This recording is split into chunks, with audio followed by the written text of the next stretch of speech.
morning and welcome to the Business Standard Morning Show.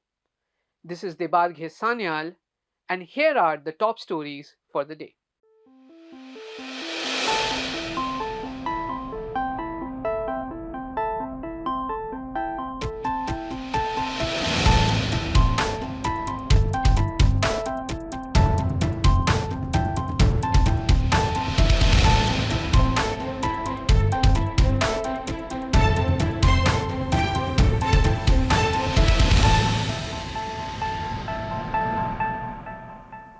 Believe it or not, the super rich too care about the annual union budget.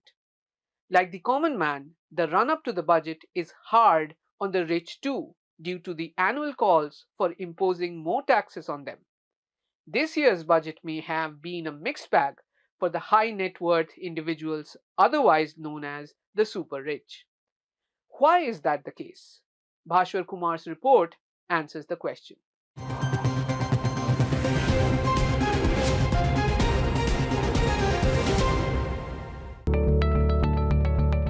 Thousands of super rich individuals have given up their Indian citizenships in the past few years.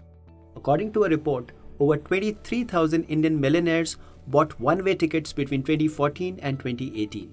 A global wealth migration review report said that about 5,000 millionaires left the country in 2020 alone. And more recently, a Henley and Partners research report, which came in September last year, claimed that 8,000 high net worth individuals were expected to leave the country in 2022. And, according to government data, more than 900,000 Indians surrendered their passports between 2015 and 2021. These included HNIs. Experts have long been maintaining that high tax rates are one of the reasons for this migration. So, against this backdrop, the government has now proposed a reduction in the highest surcharge levied on individuals with an income above 5 crore rupees. It has been reduced to 25% from 37% earlier. As a result, the highest rate of personal income tax reduces to 39% from nearly 43% earlier, which was among the highest in the world. But the reduced rate of surcharge will only be available to individuals who have opted for the new personal income tax regime. And the proposed amendment will be effective from 1st of April. The new regime has not had many takers to date. This is because the benefits offered under it have not been significant when compared with those in the old regime. However, the new regime could now become the go-to choice for HNIs. The reduction of surcharge will definitely find place well with the HNIs. Rather, I have just done one simulation. If you are earning an income between 15.5 lakhs to 5 CR, the old regime and the new regime is same. That will give you the same result provided that you are claiming certain deductions. But if you are earning more than 5 CR, because of this relaxation in the surcharge, the new regime will result in a lower tax liability in comparison to the earlier one. But the good news ends there. Budget 2023 has announced that capital gains on market-linked debentures will now be taxed as short-term capital gains. At present, they are being taxed as long-term capital gains at 10% without indexation. Experts say the proposal has come as a shock to markets. Going forward, the tax will be levied at a maximum marginal rate of 30% plus applicable surcharge and cess on transfer or redemption. Market-linked debentures usually carry a face value of 10 lakh rupees. So, they are mostly subscribed to by HNIs and family offices. They are also favored by NBFCs. MLDs are a 15,000 crore rupee market, and experts say that a majority of the investments will now shift to debt alternative investment funds and direct and other tax-free bonds. MLDs were very widely invested by high net worth individuals. And because the advantage was that if they were listed after 1 year, your tax rate used to be 10%. So now, whether you hold it for 1 year or you hold for 10 years, you will actually end up paying the tax at the highest effective tax rate in substance. So a high net worth individual will end up paying roughly 39% tax compared to a 11-12% tax post surcharge, which he was paying presently. I think the second impact of this also is that it is in a manner a retrospective taxation because it applies even to existing investments. So where you are already invested in a market-linked debenture and that matures after April 1, 2023, there again you will end up paying this higher rate of tax. So unlike, some of the other instruments where the higher tax rates come in for investments made in the new year, this equally applies to even investments in the past. So, this somewhere impacts, existing investments, and people don't really have an option to get out of those investments because those are committed investments. Budget 2023 has also proposed that long-term capital gains from house property in excess of 10 crore rupees will not be exempt from tax even if they are reinvested in a new house property. Existing provisions of the Income Tax Act allow exemptions on capital gains from the sale of residential property and any other capital asset. The exemption is allowed if two conditions are met. First, the asset sold has been held for over 3 years. And second, the proceeds from its sale are used to purchase a residential property in India. The 10 crore rupee cap will also apply to deposits in the capital gains account scheme. We have seen a lot of boom in the startup space. A lot of investors or the founders have made good amount of money on exits. Similar things have happened with promoter groups. So they have used those proceeds to buy, high value properties. We've seen such very large value transactions happening in Delhi. We have seen it in Mumbai and other locations. Now, there one could claim complete exemption on capital gain from, let's say, sale of shares. Now that exemption will be limited to 10 crores. So I think this segment will certainly be impacted because they will probably now not find buying luxury real estate that attractive, because above 10 crores everything will be taxable. Similarly, if high net worth individuals ultra rich have been selling real residential property to move into better ones, then again, if they are selling an existing property, the benefit will be only up to 10 crores into a new property. So I think this will discourage even shifting from an existing property to a new one. The government has proposed that income earned from all life insurance policies with a premium of above 5 lakh rupees will also be taxable. However, unit-linked insurance plans have been excluded. This proposal will be applicable for new policies issued after 1st of April. It will also not apply to proceeds received on the policyholder's death. The proposal was made because the government observed that the objective of ensuring an individual's life was being misused, with HNIs receiving large sums. So I think the policy rationale of capping the premium on aggregate basis on all the life insurance product except the ULIP to 5 lakhs rupees is not to treat the life insurance product as an investment avenue. Just to treat the life insurance product as a product for insuring the life, but not as a multiplier of the money. The pension product is being sold as a life insurance product, and whether those products will also fall within the trapping of this 5 lakh rupees. From the plain vanilla reading of this particular provision, the answer is yes. Overall, the negative impact of Budget 2023 proposals will neutralize, if not outweigh, the benefits the super rich could have enjoyed with the reduction in the highest tax rate.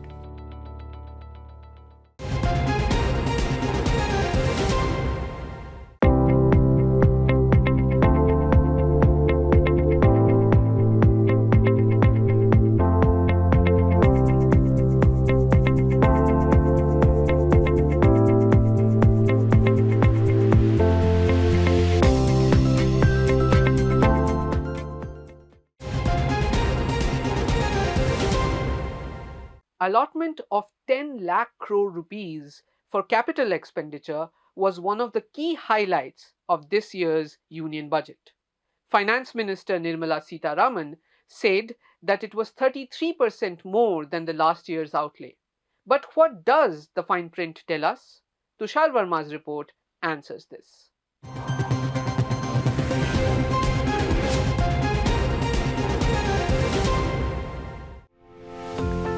A key highlight of Finance Minister Nirmala Sitharaman's Union Budget 2023 was the 37% increase in capital expenditure by the government compared to the current fiscal, taking the total to 10 trillion rupees. Sitharaman said in her speech that the capital expenditure target was 3.3% of India's GDP. However, a few experts have suggested that while the government's capital expenditure has increased steadily, the share of public sector enterprises capex in total has decreased over time. According to a business standard analysis, the PSE's share in the government's capex decreased from 87% in 2019-20, according to the actuals, to 66% in 2021-22. Then increased marginally in the revised estimates for 2022-23 to 68%. It has been maintained at 68% in the budget estimates for 2023-24. DK Srivastava of EY speaks about this decrease. Well, investment expenditure by centers, public sector undertakings has been going down in recent years, while the budget, government's capital expenditure has been increasing.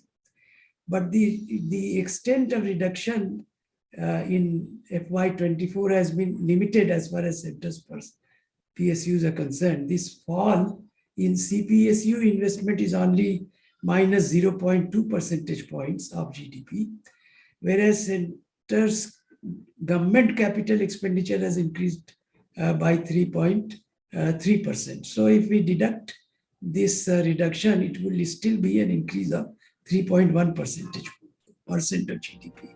Over the years, budgetary allocation for capital expenditure has been increasing. The central capital expenditure is routed through various modes, including capital grants to states, respective ministries, and PSEs. The total capital expenditure increased from 9.7 trillion rupees in 2019-20 to 11.29 trillion rupees in the revised estimate for 2022-23. It has been raised to 14.88 trillion rupees in the budget estimates for FY24. Total capital expenditure by PSEs has also increased after a drop in previous years. It decreased from 8.51 trillion rupees in 2019-20 to 7.73 trillion rupees in 2022-23. In the budget estimates for FY24, this has been increased to 10.11 trillion rupees. However, the PSE's share out of total capital expenditure has decreased over the years, increasing slightly only in the last 2 years. From 63% in FY20, it reduced to 42% in FY21. It was then increased to 51% in the revised estimates for FY23 and marginally further to 52% in the budget estimates for FY24.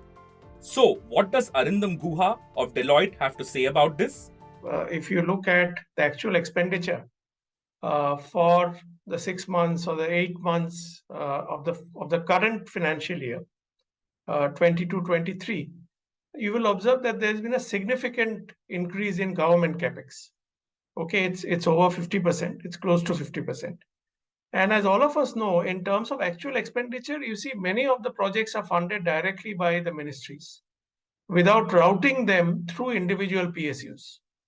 So I think in the area of capex, there's clearly no doubt that there has been significant spending over the last 2-3 years.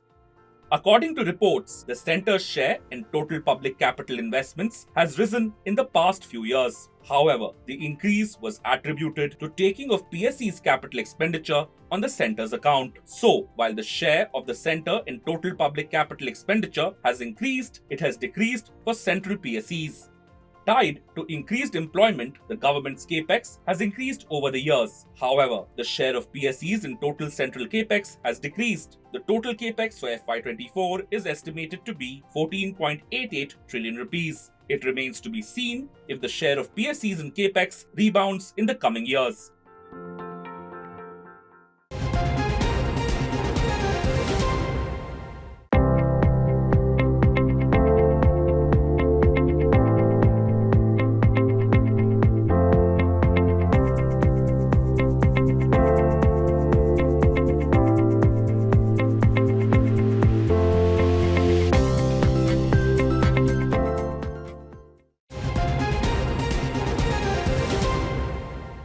Meanwhile, last week was quite eventful for the domestic markets. Frontline indices weathered a storm that ravaged the Adani Group stocks. Economic surveys growth projections for 23-24 and reforms announced in the union budget saved the day for it. The dovish stance for the US Federal Reserves also worked in its favor. This week, after the US Fed carved the path of a smaller rate hike, analysts expect the Reserve Bank of India to walk a similar path. Here's a report.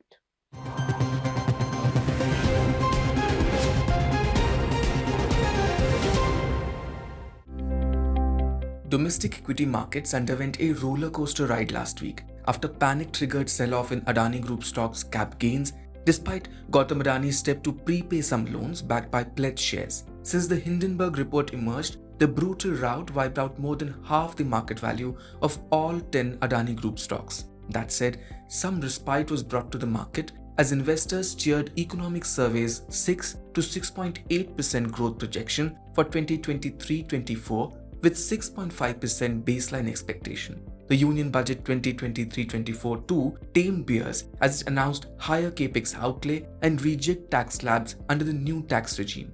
Globally, the US Federal Reserve's dovish stance invigorated investor sentiment as rates were hiked by 25 basis points, taking fund rates between 4.5 to 4.7%. Against this backdrop, benchmark indices Nifty 50 and the S&P BSE Sensex gained up to 2.5% last week. This week, charts suggest a negative bias for the NSE Nifty, while the S&P BSE Sensex is likely to remain range-bound. The NSE Nifty is seen exhibiting a negative bias on the weekly chart. On the downside, the 50 WMA at 17,260 and the 200 DMA at 17,290 are the crucial supports. Currently, the Nifty has pulled back after coming within striking distance of these supports. However, the Nifty is likely to find strength only on sustained trade above 17,950, that is the 100-day daily moving average. Similarly, the Sensex needs to top the 60,850 level for fresh strength to emerge. On the upside, the BSE benchmark can potentially rally towards its record high above the 63,000 mark. This week, the Sensex may guide it in the range of 59,200 to 61,800. Meanwhile, the Reserve Bank of India will hold its 3-day MPC meet from February 6 to February 8. After the panel raised interest rates by 225 basis points since April 2022, analysts expect the central bank to raise rates by 25 basis points in this meeting. Moreover, they expect the committee to pause rate hikes after the February meeting in order to let growth breathe. Pranjul Bhandari, chief economist for India and Indonesia at HSBC, for instance, also expects the RBI to hike rates by 25 basis points this week. We expect the RBI to hike rates by 25 basis points in the upcoming policy meeting, taking the repo rate to 6.5%, says Bhandari. With growth slowing, we expect no future rate hikes, although risks remain. And because core inflation will likely remain elevated, we expect no rate cuts either in FY24, she says. Post the US Fed meeting where US Fed increased interest rates by 25 basis points, we believe that RBI should also increase rates this week by 25 basis points, post which there could be a pause by RBI. Amongst sectors which should do well this week, we believe that banking is one space which should do well, where asset quality issues are behind them and growth has started picking up, while there is still room for margin expansion. Apart from that, auto OEMs, especially passenger vehicle and commercial vehicle manufacturers, should also do well because there is improved visibility in terms of earnings growth. And the third sector which should do well is industrials and capital goods, especially because of government's focus on investments, which can also be clearly seen from the focus which the government has given in this year's budget. We believe these are the three sectors which should do well this week. That said, global cues, Q3 earnings, fund flow action, and Adani Group stock movement will sway market mood. Companies like Adani Transmission, Tata Steel, JK Paper, Muthoot Finance, among others, will report Q3 FY23 earnings today.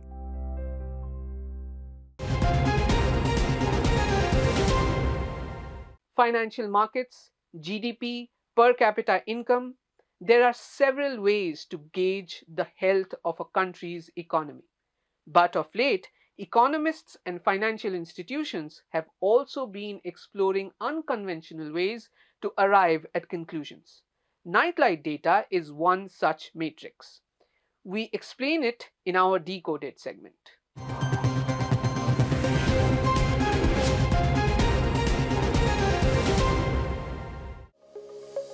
During the two world wars, people in the war zones used to put off lights on hearing the air raid sirens. Well-lit areas attracted the bombers' attention and bombs too. But those were the days of yore. These days, night lights are being used by countries, economists, IMF and World Bank to study the pace of economic growth. Latest data from Indian Space Research Organisation or ISRO suggests that the normalized nighttime light or NTL radiance in India has jumped 43% in 2021 when compared to 2012. Nightlight data is a numerical measure of the brightness of the Earth during the night. This is calculated by capturing visible light with the help of satellites. In some states like Bihar and Manipur, the jump has been over 400%. Ladakh, Kerala, Arunachal Pradesh, Madhya Pradesh, Uttar Pradesh and Gujarat have also shown impressive growth.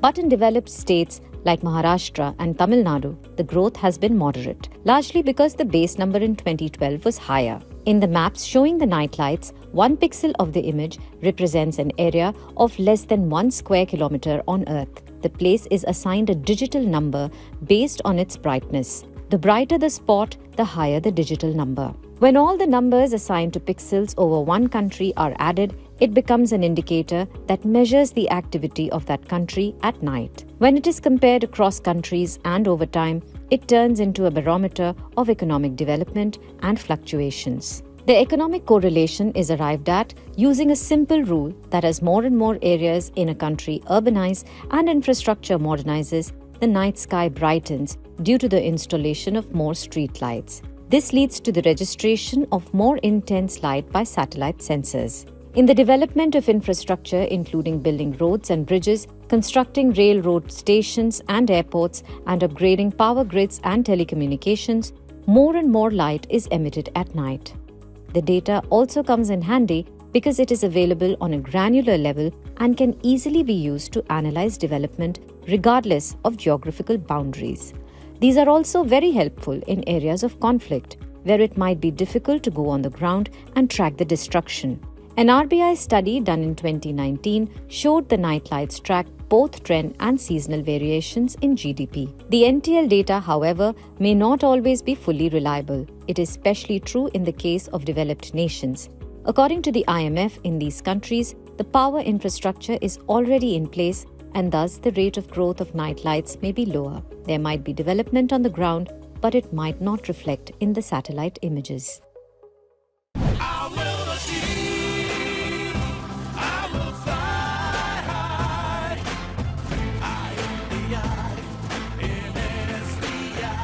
I'm backed by the nation's trusted bank, SBI, the banker to every Indian. Nightlight data may be a poor indicator of the agricultural sector though, as agricultural activities mostly take place during the day and hence do not emit much light during the night. That's all for today. For more news and analysis, please log in to business-standard.com. If you like this video, share it and subscribe to Business Standard. For more news, views and insights, log on to www.business-standard.com. Do also follow us on YouTube, Twitter, Facebook, Instagram, Telegram and LinkedIn.